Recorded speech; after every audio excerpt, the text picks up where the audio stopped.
In 1880, Chief Cowie led Joe Juneau and Richard Harris up Snowslide Gulch, the head of Gold Creek, where Richard Harris reported to witness gold nuggets as large as peas and beans. That October, Joe and Richard marked a 160-acre area for the town of Juneau. Soon, an early mining camp appeared. By the next year, the camp had grown into a small town. With the decline in the whaling and fur trades, the capital of Alaska was moved from Sitka to Juneau. The Treadwell mine opened on the south side of Douglas Island and became the largest hard rock mine in the world, employing over 2,000 people.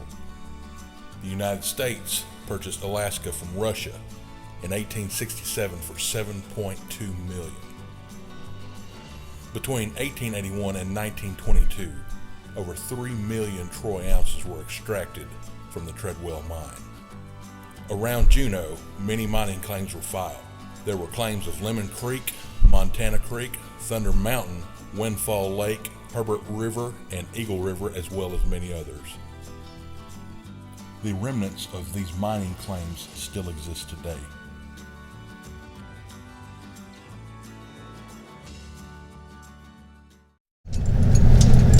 Hello, my name is Wade Hook, and me and my colleagues are going to be putting together a reality series. What we're going to be doing is traveling around the Juneau, Alaska area prospecting for gold. Juneau's got an extensive history in gold mining. It actually founded the state capital. The Treadwell mine in Juneau pulled over 3 million troy ounces of gold in the early 1900s before the collapse of the Glory Hole, which closed the mine. There have been several claims around the Juneau area of Eagle River, Herbert River, Windfall Lake area, Montana Creek, and many more. Many of the claims in the early 1900s couldn't produce because they didn't have the technology available that we have today. Many other areas around Juneau, even though they would have been able to produce back in the day, they've recently been uncovered by ice fields and glaciers, so they were unreachable or completely covered. In the early 1900s, even the Gastonade Channel, which runs alongside Juneau, was covered in ice. Now with glaciers and ice fields melting, mountaintops and new canyons have been exposed to be prospected. But these regions are so remote that people just can't reach them. So what we're going to do is, via helicopter, fly out to these remote sites and camp, spend days in the Alaska wilderness in virtually unreachable locations, and hopefully uncover gold. You're going to share our campfires, you're going to meet my colleagues, and we're going to teach you what it's really like to be in the Alaska wilderness and what it was really like for a prospector to go out to these areas and spend days and pan and sluice. We're going to show you how the sluice box operates. We're going to be dredging for gold. We're going to be gold panning. We're going to show you how to sample material and teach you what a gold line is. And you're going to share our experiences in the Alaska wilderness. These areas are so remote that they are inaccessible. And the question comes up, how safe is it? Well, when you fly out to these remote regions, it's important to understand that the weather patterns in southeast Alaska can change your situation quickly. So we're going to be in constant contact with the helicopter company and notify the U.S. Coast Guard of our location so that in the event of an emergency, we'll be able to be retrieved. Jim Zeller is an Alaska native, and he spends much of his time in the wilderness, hunting, trapping, fishing. He's actually a skipper with the One People Canoe Society. And he understands what it's about to be in the Alaska wilderness. Chris Shea is an experienced prospector. Just last year alone, he pulled several ounces out of the streams in the Juneau area. Aaron Ingram is an experienced hunter, hiker, camper. And myself, I grew up collecting crystals, spending many hours in the outdoors. Collected everything from quartz crystals, calcite, topaz, opalized wood, petrified wood, Petoskey stone.